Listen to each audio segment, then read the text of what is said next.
Hello everyone, welcome back to new video. So today we are going to cover the rest part of Lycidas written by John Milton. Without wasting any more minute, let's get started.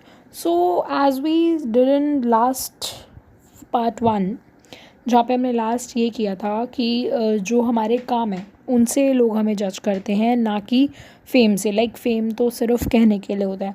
सो उसके बाद यहाँ पे speaker एक झरने और नदी से बात कर रहे हैं और वही सेम चीज़ कहते हैं कि जो लोग हैं वो फेम से नहीं तुम्हें जानते, वो जानते हैं तुम्हारे काम से ही तुम्हें जज करते हैं. ठीक है. अब वो बोलता है कि ये जो बात है ये बहुत एक हायर मूड में बोली गई है, इसको बहुत हायर मूड में बोला गया है. और यही बोलते हुए वो पोएम को कंटिन्यू करता है. अब वो नेपट्यून को डिफेंड करने आता है कि ये नेपट्यून जो है ये एक सी गॉड है. ठीक है, सी गॉड है. वो बोलता है लिसिडस की मौत का जिम्मेदार वो है. यहाँ पे जो प्ली वर्ड है वो डिफेंड करने के लिए यूज़ करा गया है. वो पूछता है क्या हुआ था लिसिडस के साथ ऐसा कि जो कोई भी उसको बचा नहीं पाया. किसी को नहीं पता लिसिडस के साथ क्या हुआ था, एक्चुअल में क्या चीज़ें हुई थी. यहाँ पे एक टर्म है सेज हिपोडेट्स. ये जो टर्म है ये गॉड ऑफ विंड है. एक्चुअली इसको गॉड ऑफ विंड बोला जाता है. वो बोलता है कि जब लिसिडस मरा तो जो ये गॉड ऑफ विंड है वो कहाँ थी. और फिर ये गॉड ऑफ विंड रिवर्ट करती है कि मैंने अपनी सारी विंड को अपने कब्ज़े में किया हुआ था, सबको अपने केव में किया हुआ था और बंद किया हुआ था, तो कोई हवा नहीं चल रही थी जिस टाइम पे वो मरा था. फिर वो बोलता है कि जिस शिप में वो मरा है या जिस शिप या फिर जहाज़ की वजह से वो लिसिडस मरा है या उसके साथ ऐसा कुछ हुआ है वो एक बुरे समय में बनी थी, एक बुरे टाइम में बनी थी. तो हो सकता है वो बुरे टाइम में बनी थी, इसीलिए यही एक राज हो किसकी मौत का, लिसिडस की मौत का. अब वो गेम से बोलता है, वो जानना चाहता है कि किसने लिसिडस को छीन लिया, किसने लिसिडस को उससे छीन लिया. अब यहाँ पे एक नई एंट्री होती है सेंट पीटर की. सेंट पीटर आते हैं सबसे लास्ट में विद 2 टाइप्स ऑफ कीज़. वो 2 टाइप की कीज़ लाते हैं. एक होती है गोल्ड की और एक होती है आयरन की. जो गोल्ड की होती है वो चीज़ें ओपन करने के लिए यूज़ होती है और जो आयरन की होती है वो क्लोज़ करने के लिए यूज़ होती है. अब सेंट पीटर बोलते हैं तुम्हारे लिए इतने अच्छे से तुम्हारे दोस्तों को बचा सकते थे तुम, अनलेस वो लोग जो सिर्फ अपने बारे में सोचते हैं उन लोगों से तो तुम बहुत अच्छे हो. और वो बोलते हैं कि ये जो शेफर्ड वाले बिज़नेस में बहुत सारे ऐसे लोग हैं जो फंस चुके हैं, जिनको एक भी काम नहीं आता, मतलब करना कुछ नहीं आता, और वो लोग वहाँ पे इंडल्ज हो चुके हैं. दे आर हैप्पी बिकॉज़ इनको जो चाहिए था उनको वो मिल गया है, इसलिए वो लोग खुश हैं और इसलिए वो एवं ही कुछ भी काम करे जा रहे हैं. फिर वो बोलता है अपनी नज़रें उठाओ और यहाँ वहाँ देखो जहाँ मेरी नज़रें हैं, जो मैं चीज़ देख पा रहा हूँ तुम वो देखो. फिर वो बोलता है ये वैली बहुत ही ब्यूटीफुल है, इसमें जितने भी फ्लावर्स हैं चारों तरफ फैले हुए हैं और ये बारिश के पानी को सक कर लेते हैं. दैट इज़ जो भी बारिश का पानी, बारिश जब भी होती है बारिश का पानी वो सारा अपने अंदर चूस लेते हैं, ख़त्म कर देते हैं बहुत जल्दी ही. इसके बाद वहाँ पे एक फ्लावर होता है जो पूरे ग्राउंड पे होता है, जो पर्पल कलर का हो जाता है. ठीक है.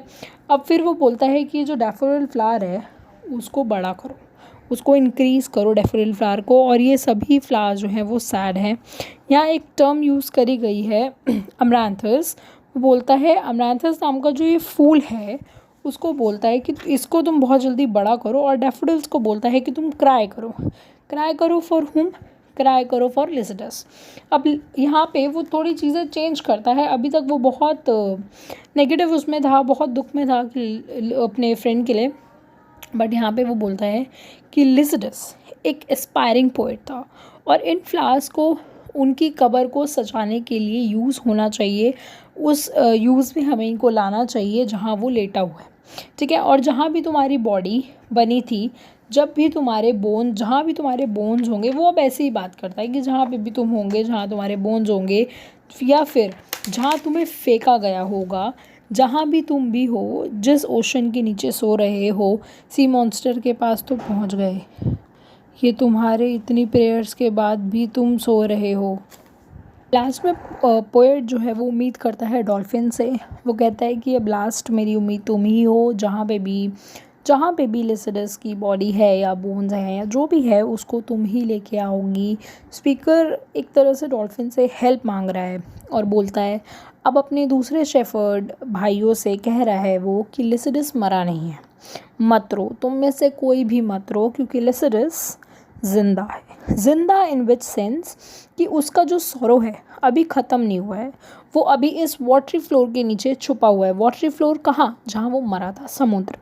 यहाँ पर सूरज के लिए कहा गया है, यहाँ लिसिडस की बात रोक के सूरज के लिए कुछ बातें कही गई हैं, जैसे कि सूरज भी समुद्र में डूबता है और अगले दिन वो उग जाता है, ठीक है। और वो सूरज उग कर इस दुनिया को ट्रिक कर देता है। यहाँ पे जो ट्रिक है वो सजाने के लिए यूज़ करा गया है, कि इस दुनिया को अपनी किरणों से, अपनी चमक से सजा देता है, ठीक है। और बोला गया है कि जो सूरज की किरण है वो बिल्कुल एक गोल्ड की तरह है, सोने की तरह है। तो लिसिडस डूब गया है, पर वो हाई माउंटेन्स की तरह ही खिलेगा, एज सेम एज जैसे सूरज रोज़ डूबता है और अगले दिन उगता है, अपनी वही किरण के साथ पूरी दुनिया को जगाता है, ऐसे सेम लिसिडस भी एक दिन जगेगा। लिसिडस जो है वो हेवन में है, सारे सेंट्स के साथ है, और वहाँ का जो वातावरण है बेसिकली कहाँ का? हेवन का, जहाँ पे हमारा लिसिडस है वो बहुत ही पीसफुल है और बहुत ही अच्छा इन्वायरमेंट है। वहाँ वो बहुत इन्जॉय कर रहा है, वहाँ वो अपनी पोइट्रीज़ लिख रहा है। अब डायरेक्टली लिसिडस से बात करता है वो, कि अब ये शेफर्ड तुम्हारे लिए नहीं रोएंगे, अब कोई भी तुम्हारे लिए नहीं रोएगा, तुम पानी के प्रोटेक्टिव स्पिरिट बन गए हो, वो ऐसा लिसिडस को बोलता है। अब यहाँ पे ना लास्ट में, बिल्कुल लास्ट में एक ट्विस्ट आ गया है, कि ये पूरी पोइट्री यहाँ एक अननोन शेफर्ड ने गाई है, वो भी ट्रीज़ के बीच में। सुबह के टाइम था, एक हाथ में वो अपना एक पाइप लेते हुए बजाते हुए जाता है, और बहुत प्लेजेंट साउंड वो बजा रहा है स्पीकर के अराउंड, ठीक है। और वो बोलता है ये सूरज डूबने लगा है, कहाँ पे? वेस्टर्न बे की तरफ सूरज डूबने लगा है। और यहाँ शेफर्ड के लिए बोलता है कि यहाँ वो खड़ा होता है और अपने कपड़ों को झाड़ता है, उसके बाद शेफर्ड खड़ा होके, एंड इसी के साथ वो अपने न्यू एडवेंचर्स की तरफ चल देता है। So that's it for this is done now, completed. Make sure you hit the like button and subscribe the channel for more videos. If you really liked it, share it with your friends. Till then, peace.